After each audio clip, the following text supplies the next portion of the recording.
Hi, you guys. We're almost at the end of June, which means it's time to sit down and talk through how my reading month was planned and how it actually went.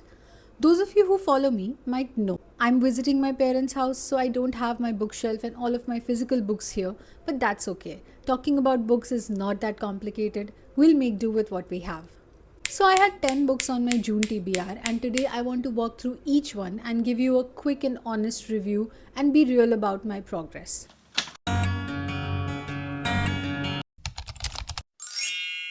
So the first book I read this month was Powerless by Lauren Roberts. This is a young adult fantasy romance set in a kingdom where magical elites rule and an ordinary girl must hide her lack of powers to survive. When she's forced into deadly trials alongside a prince, she ends up falling for the one person she should never trust. I really liked the pace of the book and found the romance to be quite addictive. I wasn't a very big fan of the repetitive descriptions of things, but overall it was an engaging read and I would rate it a 3.5 out of 5.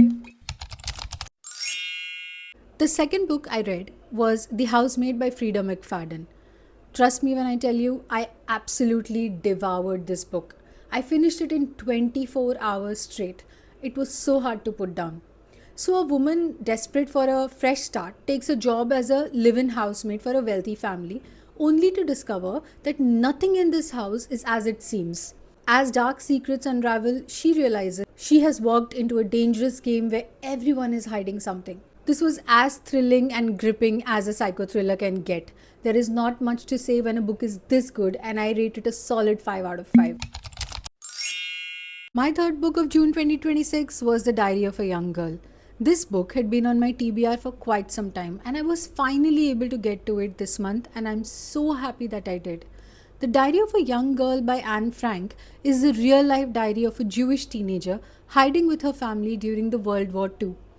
Through her honest and heartfelt writing, Anne shares her hopes, fears, and dreams while living under extraordinary circumstances.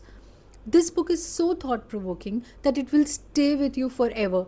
The writing is so honest and innocent that you will be able to place yourself in young Anne's shoes and experience what she experienced. If I could, I would rate this a 100 out of 5. Trust me, it's that good. The fourth book I read was One Last Shot by Betty Cayouette. Forgive me if I'm pronouncing the name wrong. One Last Shot is a contemporary second chance romance about two exes who are reunited while working on a photography project that brings back old feelings and unresolved pain. They are forced to confront what went wrong the first time and decide whether love deserves a second chance. Talking about the positives first, the romance is a solid 10 on 10. It is cute, it is relatable, but the problem for me was the super quick and easy confession and reconciliation after a supposedly 10-year-long separation. This made the characters, especially the male lead, seem quite one-dimensional. But that's my opinion, and it absolutely doesn't mean that I did not enjoy the book. This was a 3.5 out of 5 for me. The fifth book I'm reading in June 2026 is Unite Me. So this is the second book in the Shatter series by Tahereh Mafi. Unite Me is a tiny novella from Warner's perspective, who as per book 1 was the lead antagonist in the story. So this book is divided into two parts. So there is Destroy Me and then there is Fracture Me. So the correct order to read these books is Shatter Me and then Destroy Me, then Unravel Me, and then you come back to Fracture Me.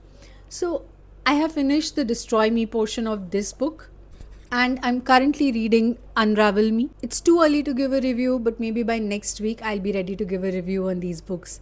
Even though I couldn't finish all the books I wanted to, overall, I still consider June 2026 to be a very successful reading month so far comparatively, given my 9 to 5 work situation.